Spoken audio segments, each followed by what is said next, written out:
Il s'en est fallu de peu, mais le Club des Hommes en Noir est bien de retour en cette nouvelle année 2024. En présentant mes vœux à tous ceux qui nous regardent, je voudrais particulièrement remercier ceux qui ont fait un don, qui soit modeste ou qui soit plus important, en 2023 et singulièrement pendant le mois de décembre. Merci beaucoup pour votre générosité, que j'interprète évidemment comme un soutien pour la continuité de cette émission. Je ne vous cacherai cependant pas les choses, nous n'avons pas recueilli la somme totale dont nous avions besoin, donc le Club des Hommes en Noir reste une entreprise fragile qui a besoin toujours de votre soutien, de votre générosité, mais justement comme vous êtes manifestés relativement nombreux quand même, nous avons décidé nous-mêmes de faire un effort, donc de continuer cette émission, en espérant de ne pas mettre en péril l'entreprise qui la soutient, à savoir les éditions de l'Homme Nouveau.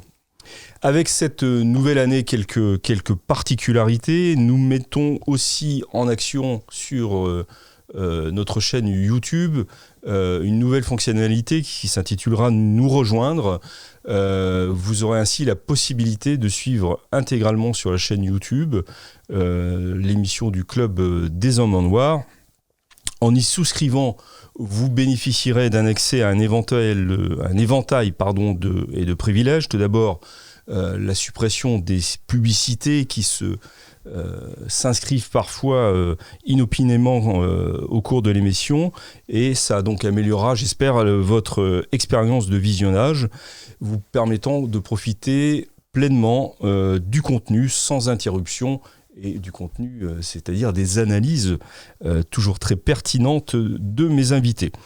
De plus, l'abonnement offre également un accès exclusif, offrira un accès exclusif à des vidéos, des directs ou du contenu bonus que vous pourrez, comme abonné régulier, suivre et découvrir.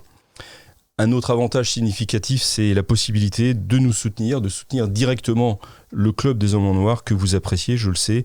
Par un abonnement mensuel, vous contribuez donc financièrement à la production de contenu de qualité permettant aux créateurs que nous sommes de consacrer plus de temps et de ressources à la mise en place de vidéos intéressantes et, j'espère, originales, en tous les cas qui apportent des éléments d'appréciation sur la vie de l'Église. C'est une façon directe et transparente de montrer votre soutien à ceux qui vous informent.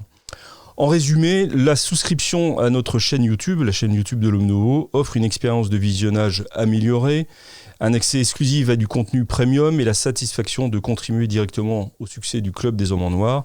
C'est un moyen gratifiant d'apprécier pleinement la plateforme qui soutient la communauté des créateurs. Plus que jamais, je crois que l'actualité de l'Église et la confusion qui s'installe durablement, elle n'est pas nouvelle, mais elle s'installe durablement, nécessite un regard ou des regards croisés, éclairés, comme nous constaterons dans cette émission consacrée aujourd'hui à la déclaration du dicaster pour la doctrine de la foi sur les bénédictions de couples de même sexe et des couples en situation irrégulière. Alors pour en parler, très grand bonheur, la joie de recevoir aujourd'hui au micro du Club des Hommes en Noir l'abbé Claude Barthes. Monsieur l'abbé, toute la joie pour moi. Merci de votre présence, tous mes vœux aussi. Tous mes vœux. Pour cette nouvelle année. Auditeurs, téléspectateurs, ou comment on peut dire, aux visionneurs. Visionneurs, ou clubistes selon le langage de l'abbé Sellier, que je salue également. Voilà, et bonne sainte année à M. Maxence et à tous les clubistes. Merci beaucoup monsieur l'abbé, merci de votre présence. Notre cher père Danziec, pardon. Merci, bonjour et Philippe. Tous mes vœux. Merci, et tous mes vœux aussi à tous ceux qui nous regardent, tous ceux qui nous soutiennent aussi. Merci pour votre générosité, de nous permettre d'être là encore en 2024. Merci, cher père Danziec. Non, j'espère pas. Cher Jeanne, vous êtes au milieu de tous ces hommes en noir, mais vous êtes également en noir. J'ai fait un effort Merci pour pouvoir beaucoup. Saluer dignement tous nos clubistes, comme dit l'abbé, et bonne année, sainte année, meilleure année plutôt, parce que ça a mal commencé tout de même. Meilleure année, oui, c'est peut-être la formule la plus adéquate. Merci de votre présence, Jeanne. La discussion va porter donc sur ce document Fiducia Supplicans, si je ne me trompe pas dans son appellation latine. Peut-être pour lancer la discussion, quelle est la nouveauté contenue dans dans ce document? La nouveauté. Voilà. Nouveauté. Quelle est la nouveauté? Là, j'ai l'impression d'avoir lancé... Non mais écoutez, il y a d'abord des explications sur les bénédictions aliturgiques dans des situations simplement humaines, par exemple quand on rencontre quelqu'un dans la rue. Ensuite, il y a des explications sur le fait qu'une bénédiction sur une personne ne suppose pas que cette personne soit déjà sainte, mais l'invite à la sainteté et lui donne des grâces pour aller vers la sainteté. Et je dirais qu'avec des nuances de détail, on va pouvoir être d'accord avec ce qui est expliqué, si vous voulez. Mais au bout de 3 pages et demie, de ces longues explications, on passe à la bénédiction non plus de personnes qui vivraient éventuellement dans le péché, mais de couples. Couples irréguliers, couples homosexuels. Donc, à des situations qui sont en soi mauvaises, qui sont en soi pécamineuses. Alors, bien sûr, je ne connais pas la situation exacte des personnes, j'en sais rien, peut-être qu'ils viennent de se confesser, j'en sais rien, c'est pas la question. Mais ce dont on parle, c'est un couple qui est en situation irrégulière ou en situation impossible en ce qui concerne l'homosexualité. Et donc, c'est ça la nouveauté. La nouveauté, c'est pas de dire bénir des personnes même qui sont dans le péché, que Dieu vous bénisse, que Dieu vous le guide sur la voie du salut éternel. Bon, ça, c'est toujours possible. Hein. C'est quand même une habitude dans l'Église. Quand Oui. on va se confesser, on dit bien bénissez-moi mon Père parce que j'ai péché. Voilà. Donc, tout, le fait d'être pécheur n'est pas un problème. Je dis les 3 pages et demie dans lesquelles on se dit bon bah voilà. Et puis tac arrive quelque chose et c'est ça la nouveauté, c'est on bénit le couple en tant que couple, hein, et c'est ça sur lequel on va revenir techniquement comment c'est présenté, mais c'est ça la nouveauté. Chers amis, vous êtes en train de regarder le Club des Hommes en Noir. Je me permets juste de vous dire que saint Ambroise disait que nous ne serons pas jugés sur ce que nous aurons donné, mais sur ce que nous aurons gardé. Vous nous regardez? Eh bien, ne gardez pas pour vous tout cela. Donnez-vous. Allez maintenant dans la description de la vidéo pour effectuer votre don. Un grand merci. Alors cette nouveauté, elle a quand même suscité des réactions extrêmement fortes, principalement d'épiscopats africains, mais pas seulement. Il y a eu... Même français, on peut dire. Même français avec les évêques de la aussi. province de l'Ouest, c'est ça, si je ne me trompe pas. Avec Monseigneur Hayet qui a commencé. Il y a aussi Monseigneur Hayet, effectivement. Oui, en effet, oui, beaucoup de réactions. Je crois, combien d'épiscopats? Plus d'une vingtaine d'épiscopats au total, d'épiscopats entiers, ont réagi défavorablement. Oui, alors avec des nuances, bien sûr, disons. Mais oui, c'est une chose étonnante et intéressante. C'est peut-être le plus intéressant de cette affaire. Intéressant. Dans ce sens raison que des évêques seuls ou des évêques en communauté, et des épiscopats entiers, réagissent devant une doctrine qui n'est pas très catholique. Non, depuis Vatican II, on n'avait pas vu ça.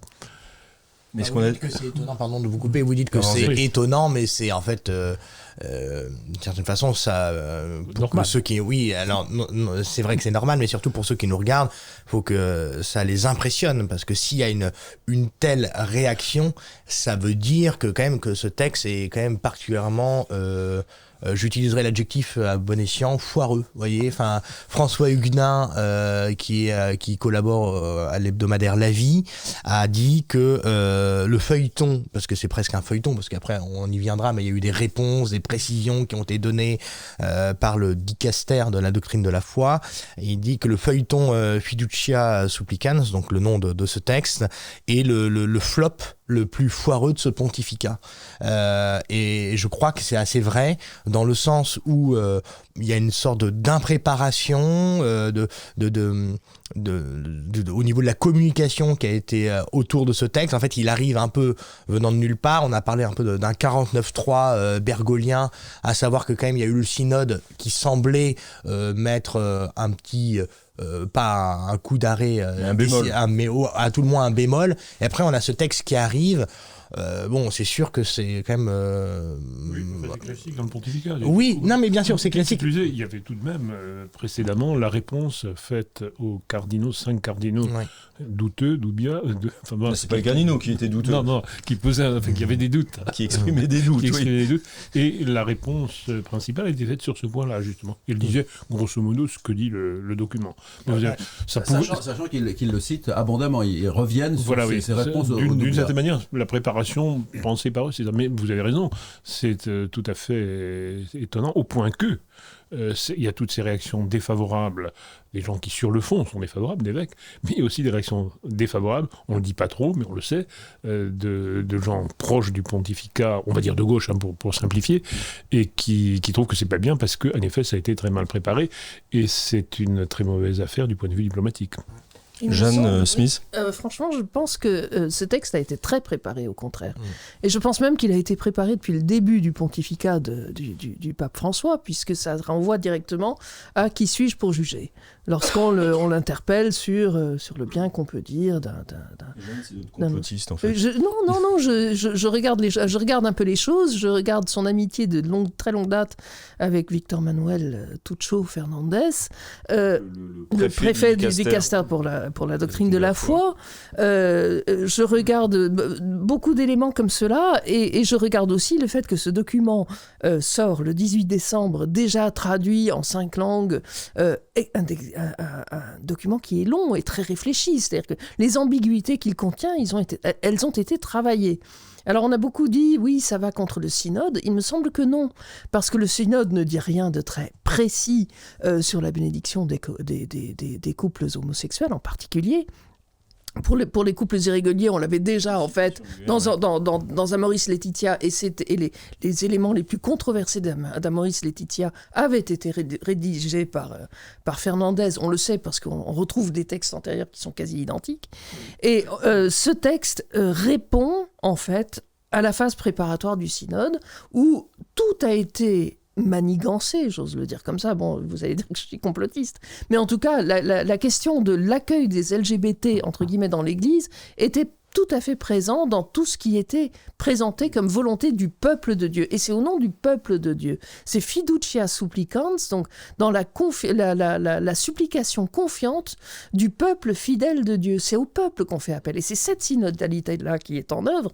Donc il me semble vraiment que ça fait partie d'un tout cohérent, et certes, ça a provoqué des réactions extrêmement fortes, et tant mieux, et elles sont bien heureuses, enfin elles sont presque surprenantes, mais je ne pense pas qu'elles aient beaucoup d'effet, parce qu'avec toute la tortuosité du texte, je crois qu'on finira par l'interpréter dans le sens ça va quand même. Avant qu'on continue sur la suite du feuilleton, si je puis dire, sur le communiqué ensuite du dicaster pour s'expliquer suite aux réactions à travers le monde, je voudrais quand même qu'on se pose 2 secondes sur les bénédictions.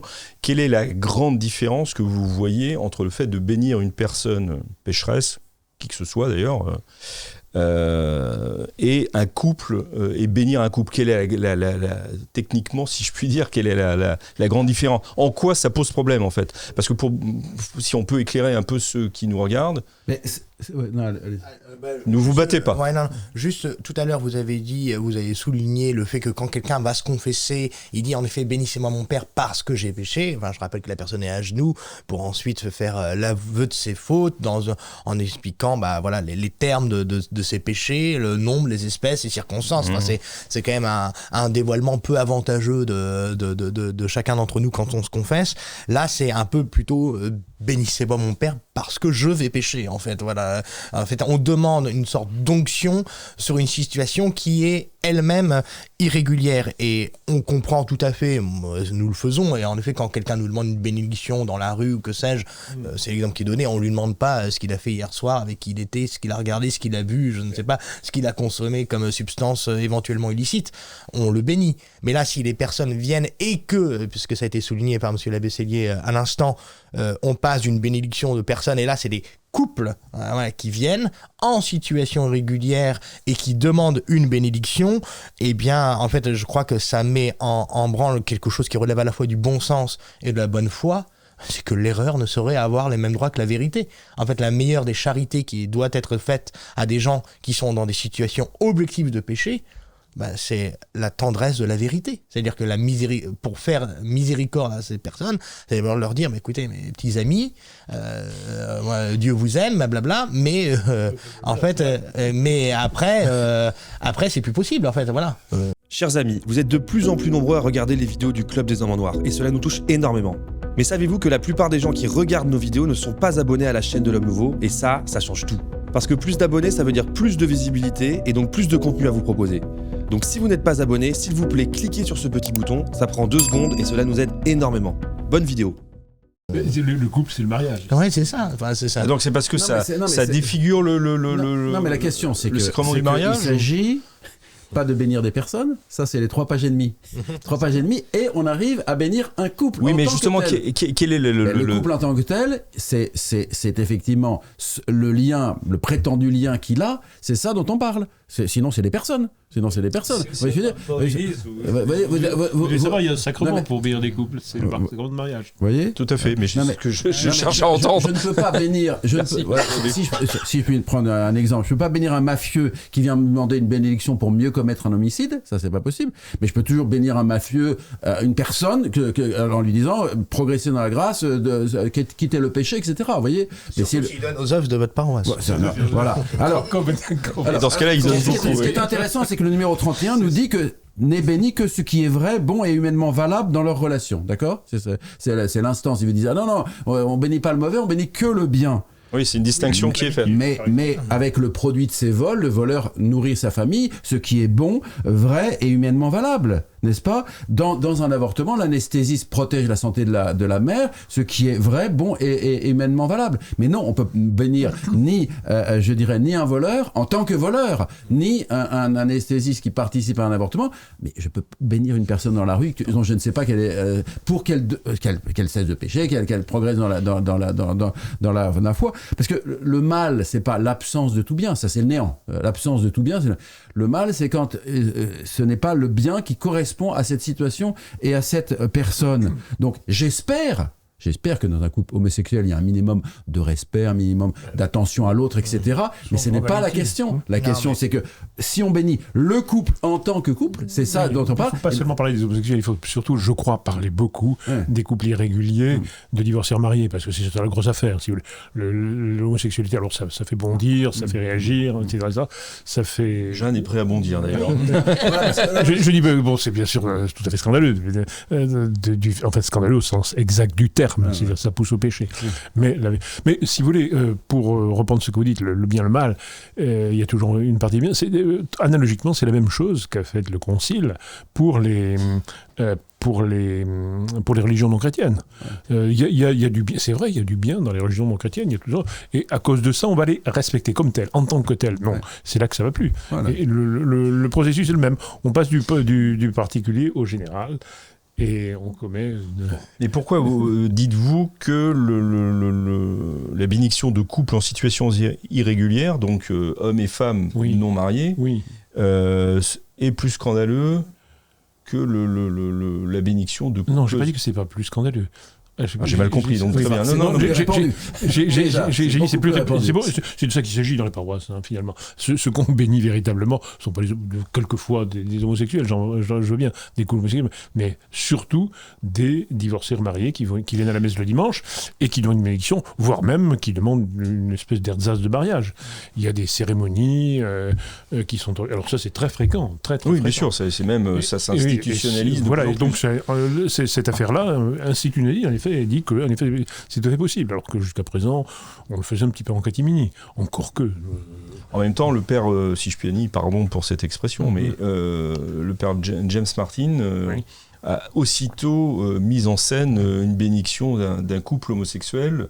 Qu'il est allé solliciter. Qu'il est allé solliciter, oui. Je précise que c'est contraire à ce que dit le texte. Bien sûr. Puisque précisément, ça ne doit pas être publicisé, si vous voulez. Mais il semble qu'il avait la bénédiction papale. Mais oui, il l'a souvent. Jeanne, vous vouliez intervenir. Oui, donc. Simplement sur le fait que ce soit que les homosexuels soient nommés, c'est quand même un saut qualitatif brusque, si je puis me permettre, et ça vient quand même du fait qu'il y a eu des pressions des lobbies pro-LGBT, et puis toute l'exaltation mondaine de l'homosexualité. S'il n'y avait pas ça, il n'y aurait pas cette réaction de l'Église, et l'Église, en quelque sorte, s'incline. Et c'est ça qui me semble très grave. Et puis sur le fait de bénir des couples en tant que tels, j'ai regardé bien sûr, il y a eu notamment une interview de Victor Manuel, où il dit, mais c'est Fernandez, le cardinal préfet, il dit quand même, dans une interview à The Pillar Catholic, c'est normal que des gens viennent en tant que couple demander la paix, la santé, la prospérité, et puis ça reparaît dans son analyse de texte du 4 janvier. Oui, on peut demander pour le couple la santé, le travail, la paix, l'aide mutuelle, mais j'ai l'impression d'une bénédiction qu'on demande à un marabout quand même. Venez me voir, ça n'est pas une bénédiction catholique, on cherche la chance, la fortune. Amour, réussite et chance. Mais oui, voilà, c'est vraiment ça. C'est une très bonne remarque. Qu'est-ce qu'une bénédiction catholique en général ? Qu'est-ce qui la distingue, pardon, puisque vous avez prononcé Alors moi, je me rappelle mot. Ce que me disait ma maman. C'est pas la doctrine de l'Église, mais elle disait, devant un choix difficile, fais ce qui est bien, c'est cela que Dieu bénit. Et ça, c'est quelque chose qui m'a accompagné toute ma vie, finalement. Parce que vous avez parlé de marabout, oui. Effectivement, qu'est-ce qui distingue le prêtre du marabout ? Je dirais, la bénédiction, par exemple, c'est Sainte Anne, la mère de Samuel. Voilà, elle n'obtient pas d'enfant, n'est-ce pas ? Elle est en train de prier. Le grand prêtre, qui est d'ailleurs un pécheur, qui sera condamné par Dieu, lui dit qu'est-ce que vous faites, etc. Je prie, votre servante prie pour obtenir des enfants. Et le grand prêtre dit que Dieu te bénisse.